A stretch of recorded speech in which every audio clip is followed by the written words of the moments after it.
When the indoor unit displays E2, that indicates zero crossing signal detection error. This failure could be caused by erratic power supply or main PCB error. Malfunction decision conditions. When PCB does not receive zero crossing signal feedback for 4 minutes, or the zero crossing signal time internal is abnormal.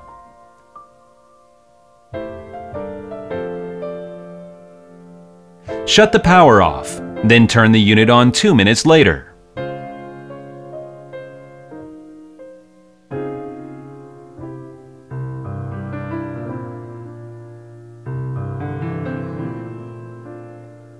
If the error still exists, replace the indoor PCB.